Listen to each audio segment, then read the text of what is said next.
동화탐험대는 우화, 안데르센, 그림 형제, 전래동화의 테마별 독서 활동을 통해 듣기, 말하기, 생각하기, 읽기, 쓰기 5가지 능력을 동시에 키워주는 총체적 독서 활동 프로그램입니다. 1학년 12권, 2학년 12권 월별 교재로 구성되어 있습니다.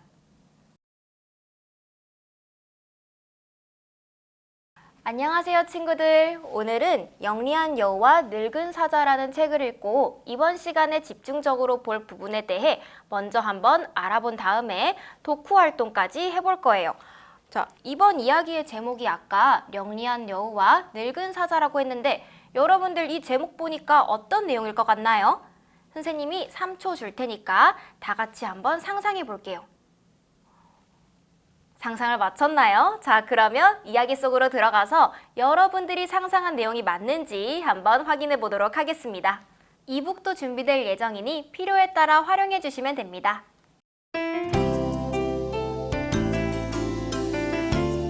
영리한 여우와 늙은 사자. 사자가 늙어서 먹이를 잘 잡지 못해요. 힘이 없으니 머리를 써서 동물들을 잡아먹어야지. 늙은 사자는 아픈 척하며 숲속의 동물들에게 문병을 오라고 해요. 그러고는 문병 온 동물들을 잡아먹어요. 동물들이 계속 사라지자 여우가 이유를 알아보려고 사자의 동굴로 찾아가요. 사자님, 몸은 좀 어때요? 동굴 밖에서 여우가 사자에게 물어요. 너무 심한 병에 걸려 움직이기도 힘들군. 아무래도 오래 살기가 힘들 것 같아. 그런데 왜 빨리 들어오지 않는가? 여우는 사자의 속셈을 눈치채요. 그리고 이렇게 대답해요. 왜냐하면 사자님의 굴 속으로 들어간 동물들의 발자국은 많지만 나오는 발자국은 하나도 없기 때문이지요. 그 후로 사자에게 문병 간 동물은 아무도 없답니다.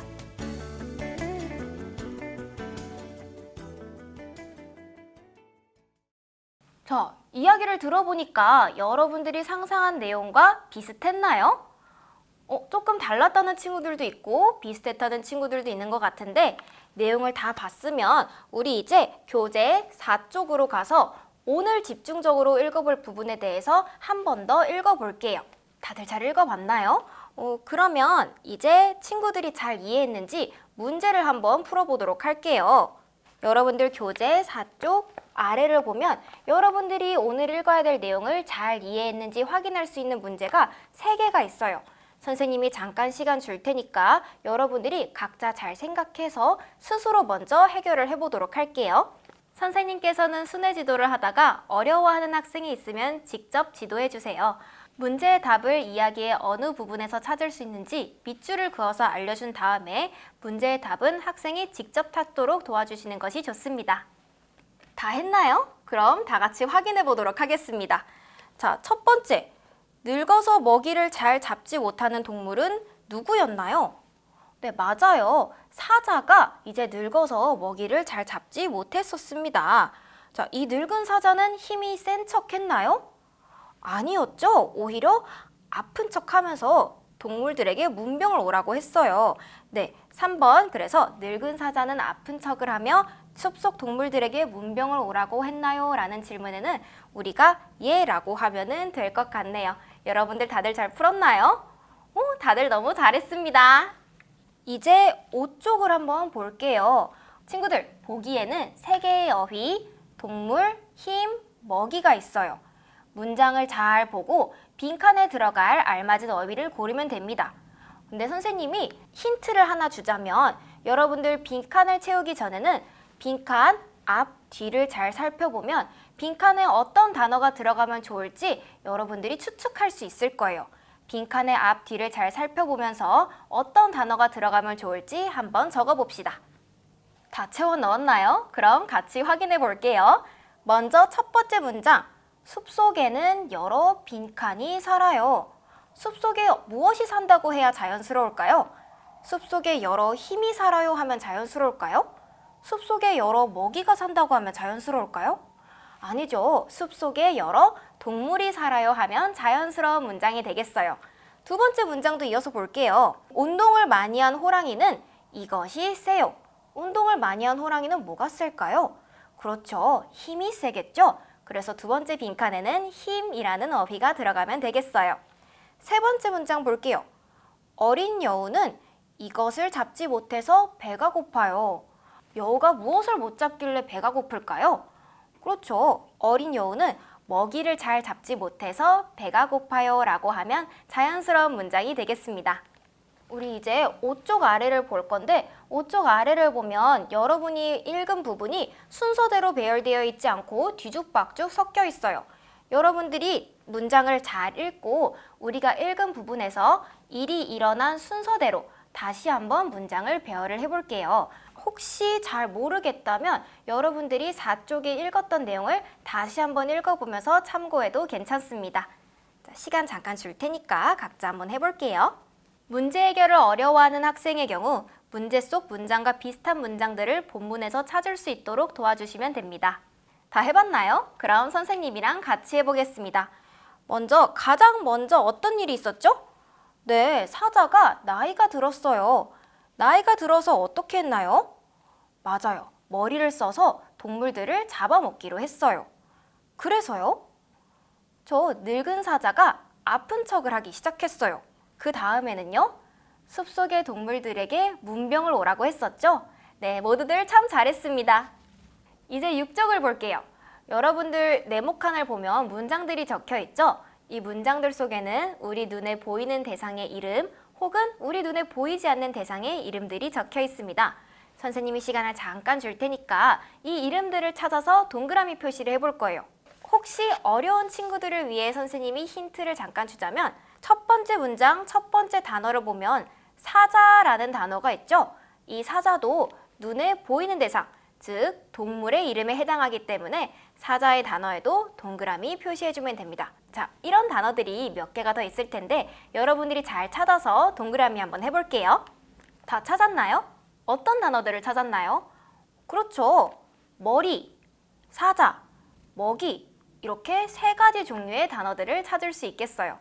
오른쪽을 보면 여러분들이 찾은 단어랑 똑같은 단어들이 적혀 있습니다. 친구들이 찾은 이름들과 같은 단어를 오른쪽에서 찾아서 선으로 한번 연결해 볼게요. 명사의 개념은 학생들이 이해하기 어려워할 수 있습니다. 따라서 활동에 앞서서 추가적인 예시를 더 들어주거나 활동 후에 비슷한 단어들을 더 찾아보는 방식으로 학생들이 명사의 개념을 자연스럽게 이해할 수 있도록 도와주시면 더 좋습니다. 자, 이번에는 여러분들이 읽은 이야기를 원고지에 한번 적어볼 거예요. 첫 칸은 띄우고 쓰는 거예요. 자, 회색으로 연하게 이미 적혀 있으니까 우선 한번 따라서 적어보도록 할게요. 이때 선생님은 칠판에 작은 따옴표를 적는 모습을 보여주어서 학생들이 자연스럽게 작은 따옴표를 쓰는 방법을 익힐 수 있도록 지도해 주세요. 자, 여러분 원고지를 따라서 적다 보니까 처음 보는 게 있죠? 조그만한 게 벌레 같은 게 하나 있어요. 이거는 작은 따옴표라고 하는 겁니다. 작은 따옴표는 생각한 걸 그대로 적을 때 사용하는 부호예요. 자, 우리 작은 따옴표가 뭔지도 알았으니까 위에서 적은 내용을 아래 여러분들이 다시 적어볼 텐데 이번에는 따라 쓸 수 있는 게 없으니까 여러분들이 직접 처음부터 끝까지 적어보는 겁니다. 위에서 따라 쓰는 것도 잘했으니까 밑에도 잘할 수 있을 거예요. 지금부터 시작해 볼게요. 자, 다음 페이지로 넘겨보면 위에는 5개의 어휘가 있고 아래에는 여러 가지 단어가 섞여 있는 어휘 퍼즐판이 있어요. 지금부터 위에 있는 단어 5개를 퍼즐판에서 찾으면 됩니다. 여러분들이 헷갈릴 수도 있으니까 단어 1개는 선생님이랑 같이 찾아볼게요.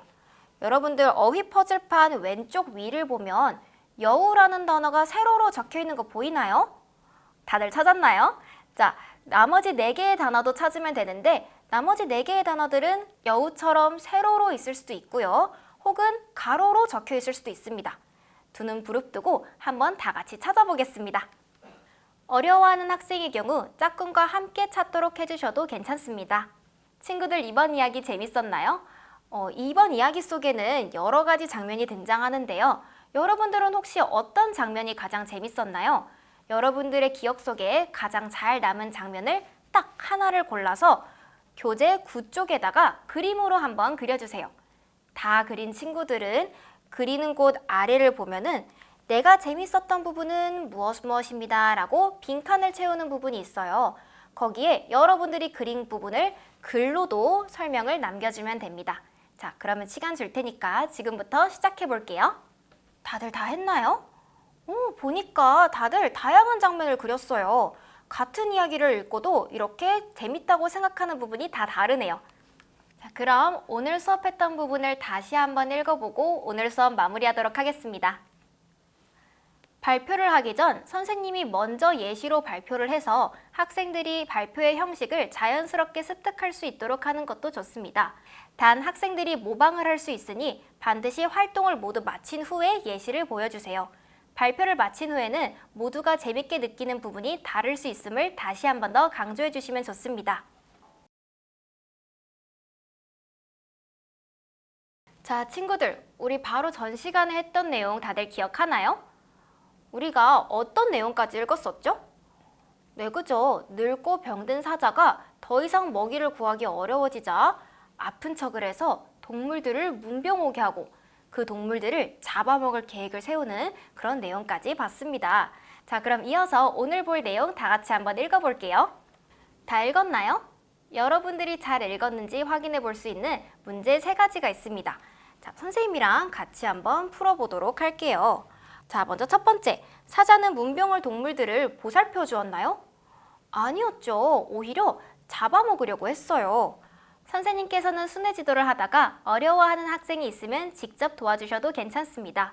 문제의 답을 이야기의 어느 문장에서 찾을 수 있는지 밑줄을 그어 알려준 다음에 학생이 직접 답을 찾을 수 있도록 지도해 주세요. 자, 이렇게 동물들이 계속 사라지자 여우가 이유를 알아보려고 했나요? 그렇죠. 여우가 이유를 알아보려고 동굴 앞까지 찾아갔어요. 자, 여우는 나무 위에서 사자의 몸이 어떤지 물었을까요? 맞다고 하는 친구들도 있고 아니라고 하는 친구들도 있는데 여러분 위에 내용을 한번 다시 볼까요? 그렇죠. 여우는 나무 위가 아니라 동굴 밖에서 사자에게 물어봤습니다. 다들 참 잘했습니다. 이제 11쪽 어휘 알아보기를 해볼게요. 자, 우리 단어 3개, 이유, 문병, 동굴 이렇게 3가지 단어가 있었어요. 선생님이 지난 시간에 빈칸 채우는 방법 알려준 적 있는데 어떻게 한다고 했었죠? 그렇죠. 빈칸 앞 뒤의 내용을 보면 빈칸에 어떤 단어가 들어갔을 때 자연스러울지 알 수 있다고 했었습니다.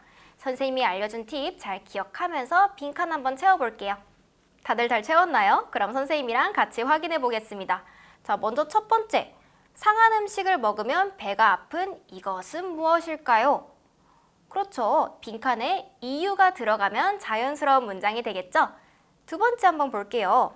빈칸 속에 들어가면 어두워요. 어디로 들어가면 어두울까요? 그렇죠. 이 3가지 단어 중에서는 동굴 속에 들어가면 어둡다고 하는 게 자연스러운 문장이 될 거예요. 세 번째 볼게요. 병원에는 빈칸 온 사람들이 많이 있어요. 앞에 보니까 병원이란 단어가 있고요. 뒤에 보니까 이런 사람들이 많이 있대요. 병원에 어떤 사람들이 많이 있을까요?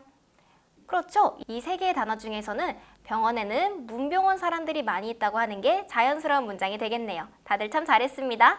이제 아래를 보면 여러분들이 오늘 읽은 내용이 시간 순서대로 정리되어 있지 않고 뒤죽박죽 섞여 있어요. 선생님이 시간 잠깐 줄 테니까 여기 있는 4개의 문장을 일이 일어난 순서대로 다시 한번 적어볼게요. 혹시 어려운 친구들은 선생님이 시간 잠깐 줄 테니까 앞서 읽은 내용을 생각하면서 문장 4개를 다시 한번 순서대로 배열해 보겠습니다. 문제 해결을 어려워하는 학생의 경우 문제 속 문장과 비슷한 문장들을 본문에서 찾을 수 있도록 지도해 주셔도 좋습니다. 자, 그럼 같이 한번 볼까요? 오늘의 이야기가 어떤 내용으로 시작됐나요? 그죠? 사자가 문병원 동물들을 잡아먹는 것으로 이야기가 시작되었습니다. 그래서 어떻게 됐었죠? 그죠? 그래서 동물들이 계속 사라졌어요. 사자가 계속 잡아먹으니까요. 동물들이 계속 사라지자 누가 나섰나요? 네, 맞습니다. 여우가 이유를 알아보려고 사자의 동굴로 찾아갔어요. 자, 여우가 사자의 동굴로 찾아가서 어떻게 했나요? 그렇죠. 동굴 밖에서 여우가 사자에게 물어봤습니다. 여기까지가 오늘 우리가 읽은 내용이었죠? 자, 여러분들 12쪽을 보면 지난번과 마찬가지로 문장 3개가 있어요. 이번에도 여러분들은 눈에 보이는 대상의 이름 혹은 눈에 보이지 않는 대상의 이름을 찾으면 됩니다. 이번에는 저번보다 더 많은 단어들을 찾아야 할 거예요. 자, 그럼 한번 다 같이 찾아볼게요. 다들 찾았나요?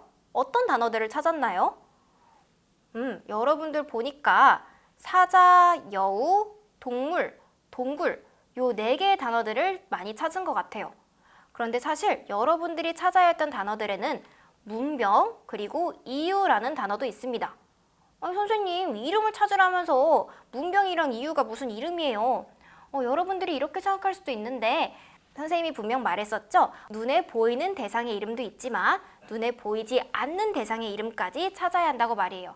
문병은 아픈 사람을 찾아가서 위로해주는 행동의 이름, 그리고 이유는 어떤 일이 왜 일어나는지에 대한 설명의 이름이기도 해요. 그래서 여러분들이 이 2개의 단어까지 포함해서 총 6개의 단어를 찾아야 했습니다. 네, 이 2개 단어까지 모두 찾았으면 여러분들이 찾은 단어들이 오른쪽에 다 나와 있어요. 같은 단어들끼리 서로 연결해 보도록 할게요. 명사 중에서도 추상적인 개념의 경우 학생들이 이해하기 어려워할 수 있습니다. 눈에 보이지 않는 대상의 이름을 추가적으로 더 찾는 활동을 통해 학생들이 개념을 자연스럽게 이해할 수 있도록 도와주세요. 이번에는 여러분들이 읽은 이야기를 원고지에다 다시 한번 옮겨 적어 볼게요. 선생님이 지난번에 첫 칸은 띄우고 쓰라고 알려줬었죠? 그런데 여러분들 이번에 못 보던 문장 부호들이 새로 많이 나왔어요. 하나씩 살펴보고 그 다음에 적어보도록 하겠습니다. 자, 이거는 큰 따옴표예요. 큰 따옴표는 등장인물이 하는 말을 그대로 옮겨 적을 때 사용하는 문장 부호입니다.